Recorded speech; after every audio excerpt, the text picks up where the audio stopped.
मुझे आनंद आ रहा था जब मैं उधर से चलकर आया तो कोई कह रहे थे कि डॉक्टर साहब आ रहे हैं और हंसते हंसते, तो मुझे लगा कि मैं हंस लेता हूँ, नहीं तो सब यही कहते हैं कि हंसते ही नहीं हो आप। आज ये विश्वास हो गया कि सब जने झूठ बोलते हैं, मैं हंसता हूँ। लोग देखते नहीं है। हाँ, लोग देखते नहीं है। तो आप सब इसका सहभागी बनने का अवसर, अब ये भूमि पूजन किस किस के समय में हो जाना चाहिए था, अब नहीं हुआ तो मैं क्या करूं, फसल तो मुझे काटनी है। लेकिन फसल काटने के लिए भी क्षमताएं पैदा करनी पड़ती है।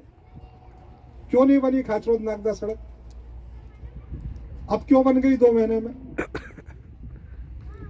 और मैं ऐसे बहुत सारे काम गिना सकता हूं। पानी की टंकियों का भूमि पूजन ही नहीं हुआ, निर्माण चालू ही नहीं हुए। प्रधानमंत्री सड़क की रिपेयरिंग होनी थी, चालू ही नहीं हुई। नरेड़ी से खाचरोद तक की सड़क बनना थी, चालू ही नहीं हुई। ऐसे एक नहीं, क्रमबद्ध बहुत सारे काम गिना सकता हूँ।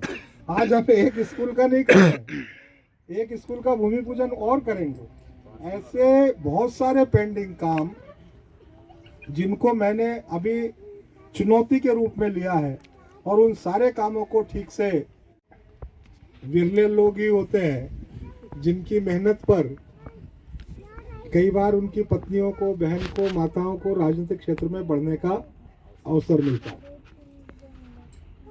पर अब धीरे धीरे समय बदल रहा है। हमारी बहुत सारी बहनें यहाँ पर बैठी हुई हैं, चाहे प्रशासनिक क्षेत्र हो, चाहे राजनीति का क्षेत्र हो, बहनें आत्मनिर्भरता के साथ हर काम को कर पाने में सक्षम है। ये मेरा पूर्ण विश्वास है। और उसका एक उदाहरण देना चाहता हूँ। पूरे विश्व पटल पर चंद्रमा के दक्षिणी ध्रुव पर हमने जो उतरने का काम किया, उस पर पुरुष वैज्ञानिकों की इतनी संख्या नहीं थी जितनी संख्या महिला वैज्ञानिकों की थी। तो महिलाएं पुरुषों से किसी भी मामले में पीछे नहीं। तो मैं सब बहनों को उत्साहित भी करता हूँ, प्रोत्साहित भी करता हूँ। आप सब लोग भी अपने अपने क्षेत्र में बहुत उत्साह के साथ काम करिए। आज मुझे आनंद आ रहा था जब मैं उधर से चलकर आया तो कोई कह रहे थे कि डॉक्टर साहब आ रहे हैं और हंसते हंसते, तो मुझे लगा कि मैं हंस लेता हूँ, नहीं तो सब यही कहते हैं कि हंसते ही नहीं हो आप। आज ये विश्वास हो गया कि सब जने झूठ बोलते हैं, मैं हंसता हूँ। लोग देखते नहीं है। हाँ, लोग देखते नहीं है। तो आप सब लोग यहाँ पर आज उपस्थित हुए। गोपाल जी के साथ में अर्चना चिटनीस जी से, उस समय वो शिक्षा मंत्री थी, उनसे मिलने का अवसर हुआ था, ये स्वीकृत हुआ था। बहुत लंबे अरसे बाद आज उसका भूमि पूजन का अवसर मिला है।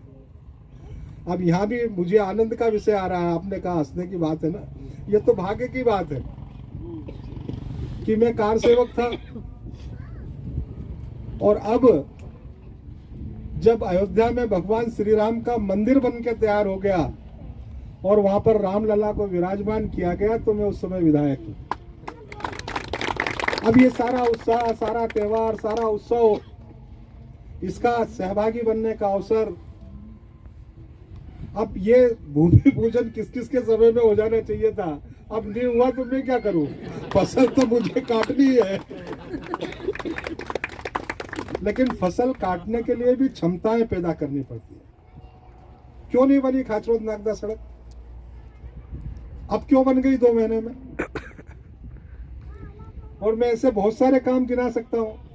पानी की टंकियों का भूमि पूजन ही नहीं हुआ, निर्माण चालू ही नहीं हुए।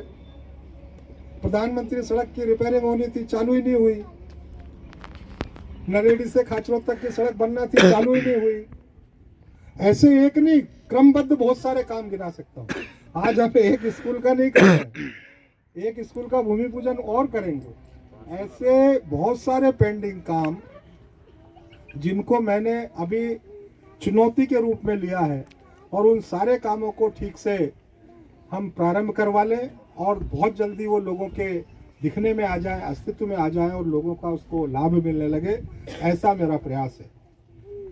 एक बात मेरे ध्यान में आई थी, मैं कन्या उच्चतर माध्यमिक विद्यालय में था, एक कार्यक्रम में गया था। अब वो कन्या का मिडिल स्कूल हुआ करता था, उसी में हायर सेकेंडरी स्कूल हो गया, उसी में कन्या महाविद्यालय हो गया, कन्या महाविद्यालय की बिल्डिंग अलग बन गई, और वो बेचारा कन्या उच्चतर माध्यमिक विद्यालय वैसा का वैसे ही है। वो काष्ठकला स्कूल जिसको हम कहा करते थे वो वैसा का वैसे ही है। प्रिंसिपल साहब अभी यहाँ पर बैठे हुए हैं। मैं उस दिन कार्यक्रम में गया तो मैंने कहा 1 करोड़ रुपया शासन से स्वीकृत कराने का काम मैं करूंगा, ताकि वो विद्यालय भी वहाँ पर पक्का बन जाए, बच्चियों का बेटियों के लिए वो विद्यालय की व्यवस्था वहाँ हो जाए। और मैं प्रयास कर रहा हूँ, बहुत जल्दी उसकी स्वीकृति शासन से मिलेगी और नगर में काष्ठकला स्कूल भी एक अच्छे भवन के रूप में निर्मित होकर हमारी बेटियों के पढ़ने के लिए काम में आएगा। मैं सोचता हूँ बहुत ज़्यादा आज इस विषय पर कुछ कहने की, बातचीत करने की आवश्यकता नहीं है, पर आज बहुत सारे हमारे मीडिया के मित्र खड़े हुए हैं। अभी कॉलेज के मामले में मीडिया ने खूब छापा। कॉलेज की प्राचार्य उस जमीन को नहीं पहचानती, कॉलेज की जनभागीदारी का अध्यक्ष या कॉलेज का स्टाफ नहीं जानता। आज ये जमीन स्वीकृत हुई है तो इसकी नक्ती करके किसने दी? आज ये विद्यालय बनेगा तो इसकी नक्ती करके किसने दी? पटवारी ने दी, गिरदावर ने दी। अगर वो गलत जमीन पर आगे पीछे बन गया है तो उसके लिए जवाबदार कौन है? क्या कन्या महाविद्यालय के लोग हैं? क्या प्रिंसिपल है? क्या जनभागीदारी का अध्यक्ष है? गलती हम करते हैं। और अगर मीडिया भी वास्तविकता को उजागर करने के बजाय गलत तथ्यों को उजागर करने का काम करेगा तो हम अपने चौथे स्तंभ के रूप में प्रामाणिकता से काम नहीं कर रहे। हमको वास्तविकता लोगों के बीच में लानी चाहिए। जिस दिन वो कॉलेज बनना चालू हुआ तो उसको ठेकेदार को, इंजीनियर को जमीन किसने दी होगी? जवाब है किसी के पास?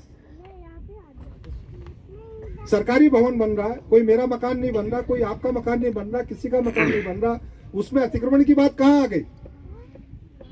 कब्जे की बात कहां आ गई?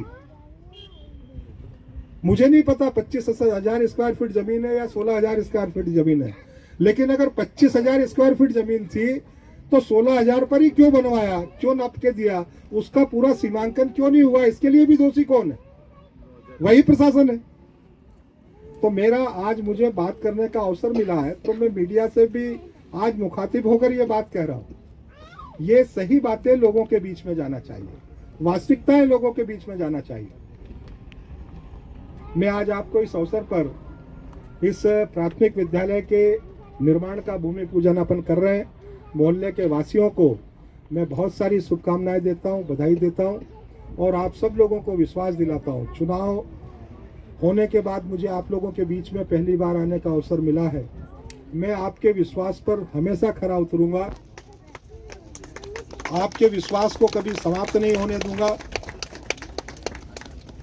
आप मुझे जब भी जो बात बताएंगे उसके समाधान के लिए मुझे जो जो भी करना पड़ेगा मैं पूरा प्रयास करूंगा। आप मोहल्ले वासियों की बात का सम्मान बना रहे, ये मेरी हमेशा चिंता का विषय होगा।